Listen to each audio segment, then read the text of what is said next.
Creuse et Diamant. Écoutez bien, quand je suis arrivée chez Creuse et Diamant, elle m'avait appelé pour incarner un rôle. Bon, dans le rôle là, je lui ai dit qu'elle me donne 500 000. Elle a dit non, elle me donnait 100 000. Elle m'a donné les 100 000 pour jouer. Elle m'a amené au restaurant des marchés à Bonaprise. Je lui ai dit que je ne mangeais pas. Bon, après, on est parti à la clinique. À la clinique, là, elle a dit qu'elle va s'en occuper pour mes yeux. Moi, je savais que j'ai vraiment été contente. Ma fille ici va m'aider pour les yeux. À la clinique, là, on a fait les examens. Elle a acheté les remèdes qu'on a prestés. Il fallait les lunettes. On nous a donné un rendez-vous de revenir après. J'appelle rien. J'appelle rien. Mais elle a quand même acheté les médicaments pour te donner. Elle a acheté les médicaments, elle a acheté le colis. Puis elle a acheté le colis. Elle a acheté encore le machin pour nourrir la rétine. Oui, c'est à peu près comme ce qu'on appelle... Elle ne me répond pas.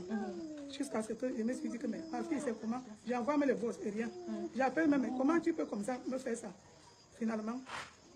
Maman Simba, si j'ai bonne mémoire, quand je t'ai contacté via Maman Tonga, parce que je n'avais pas ton numéro, le lendemain on s'est vu. Tu es arrivé. Je t'ai dit que je te voulais comme ma maman dans ma web série que j'étais en train de tourner. Tu m'as dit qu'il n'y a pas de souci et tu m'as demandé 500 000. Je t'ai dit, Maman Simba, le montant là est trop fort pour moi. Pardon, je sais que tu es une légende.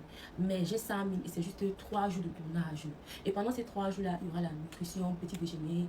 En fait, il y aura tout à ta disposition. Nous sommes tombés d'accord. Maman Simba, j'étais libre de ne pas t'amener à l'hôpital en fait. C'était un choix, c'était pas comme si c'était une obligation. Et même le jour que je t'ai rencontré, quand j'ai vu que ça n'allait pas avec ta vue, je pouvais décider de dire que non, comme tu te sens pas bien, je vais chercher une autre personne.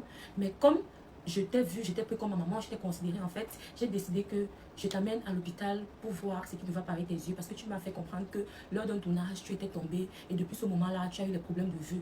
Donc j'ai dit que pourquoi pas t'aider. Le lendemain, on a pris rendez-vous. J'ai choisi la meilleure clinique, Maman Simba, à Bonapriso. Je n'ai pas choisi une petite clinique. Il y a des petites cliniques partout, mais j'ai choisi la meilleure clinique. Nous sommes allés ensemble, nous sommes arrivés. Comme tu as vu la clinique, j'ai payé la consultation. J'ai payé jusqu'à 3 examens. Tu as vu 3 ophtalmologues différents. On t'a fait le scanner, on t'a fait passer sous les machines, Maman Simba. On t'a passé les appareils aux yeux. Et c'est là-bas qu'on a détecté que tu avais je ne sais pas, c'était un début, tu avais la cataracte. Maintenant, quand j'ai causé avec l'ophtalmologue m'a dit ce jour que ça ne nécessite pas une opération. Donc, on va te prescrire les médicaments, les colis. Et c'est un médicament que tu dois boire, que je dois aller acheter ça à la pharmacie. Maintenant, on nous a donné un autre rendez-vous de repasser pour voir comment ça s'améliore, pour voir si ça va aller, ou bien on devait nous dire à notre prochain rendez-vous. Mais lorsque nous sommes partis là-bas, on a dit que tes yeux, on ne doit pas faire l'opération dessus, c'est tout. Et quand je allais prendre les médicaments et les colis, ça devait aller. Nous sommes partis à la pharmacie. J'ai donné les médicaments qu'on avait prescrits. Là-bas, il y avait uniquement 3 boîtes. On m'a donné un reçu que dès que les boîtes vont arriver, on va m'appeler. Vu que c'est le médicament qu'on importe, il y avait ces 3 boîtes. J'ai dit que d'accord. J'ai payé pour tout le traitement complet, Maman Simba. Jusqu'à on m'a donné un reçu que je t'ai remis, où je t'ai dit que si je ne suis pas disponible, tu peux envoyer ton fils ou n'importe qui aller récupérer pour toi. Par la suite, maintenant, je t'ai raccompagné, on s'est séparés. Puis on s'est vu après 2 jours où mon tournage avait commencé. Tout s'est bien passé. À la fin, je n'ai même pas posté même l'intégralité de ce qu'on avait tourné parce que j'ai eu un coup dur cette période-là. Donc dès qu'on a fini le tournage, je me suis déplacée. Ça n'a pas fait 3 jours, j'ai voyagé. Dès que je voyage, le même jour que je voyage, jusqu'à j'arrive, on m'appelle, on me dit que ma maison est en train de prendre feu. Je suis même venue poster ça sur les réseaux sociaux bien après. Donc tout était bouleversé dans ma tête, ça n'allait même pas. Parce que vous ne connaissez pas ceux que leur maison a déjà brûlé et que ces personnes ne sont pas sur place, peuvent savoir l'angoisse, le traumatisme que tu peux ressentir en fait. Tu ne connais pas ton état de ta maison et tu ne sais pas ce qui a brûlé, tu ne sais pas si c'est récupérable, rien. J'ai dû annuler mon voyage, ce que je devais faire, le billet d'avion que j'avais dépensé, en fait tout. Je suis rentrée, j'ai même perdu mon téléphone, j'ai oublié mon téléphone dans le taxi à cause de l'angoisse. Donc ce qui fait que j'ai même changé le numéro, j'ai perdu tous les contacts, j'avais même plus le numéro de Maman Simba, plus rien. Il fallait que je reconstruise ce qui s'était cassé, ce qui s'était brûlé. Donc c'était un coup dur et difficile de ma vie. Donc Maman Simba, c'est pas comme si j'ai voulu t'abandonner ou bien on arrive à l'hôpital, on a dit qu'on devait te prescrire les verres, je n'ai pas acheté, on a demandé qu'on devait faire l'opération, j'étais incapable de faire. Non, si après je ne t'ai pas donné des nouvelles, c'est parce que j'ai eu un coup dur et j'ai perdu ton contact. Donc il me fallait du temps pour m'en remettre.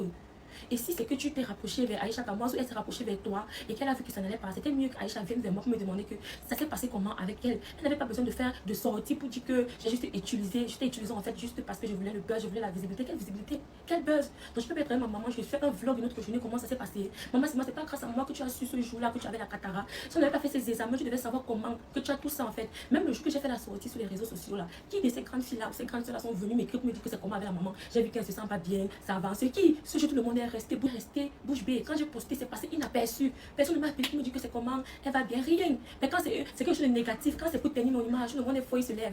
Aïe, j'entends qu'une grande sœur que tu es. Quand tu constates que quelque chose ne va pas, ne viens pas seulement sur les réseaux sociaux, tu te mets à parler de n'importe quoi sans contrôler, sans comprendre les deux versions en fait. Tu as d'abord fait une première sortie où tu as dit que j'ai juste utilisé la maman. Quand on était dans le live, quand j'ai donné ma part de partie, quand j'ai voulu m'exprimer, donner mon mécontentement, tu m'as insulté. L'insulté ne me dépassait pas, mais c'est parce que j'ai reçu une bonne éducation. Si on voulait s'insulter, maman n'allait pas arriver. Mais c'est pas ça le problème.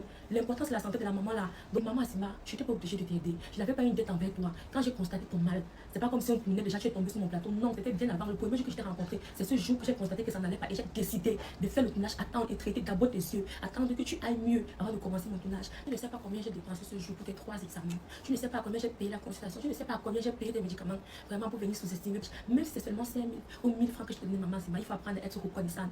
Sincèrement, ça me fait mal au cœur. Quand je pense que ce jour, j'ai perdu en argent, j'ai perdu en temps et je me suis sacrifiée pour toi en fait. Tu viens aujourd'hui que je t'ai abandonné. C'est qui n'est même pas d'abord vrai. Tu n'as pas cherché à savoir pourquoi je ne te reconnais pas. Tu penses que les périodes difficiles, ça arrive seulement à d'autres personnes. Ça nous arrive pas aussi. Tu ne pourrais pas te dire que si je n'ai pas réagi, c'est parce que j'ai eu un coup de chute de la vie. Moi, je ne comprends pas. Seulement, je sais pas.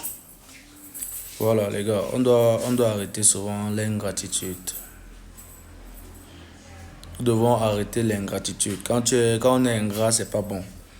Et pour vous dire vrai, c'est à cause des moments comme ça que les gens n'aiment plus aider les autres ici dehors. Puisque quand vous écoutez cette fille, vous comprenez à suffisante ce qu'elle a un bon cœur.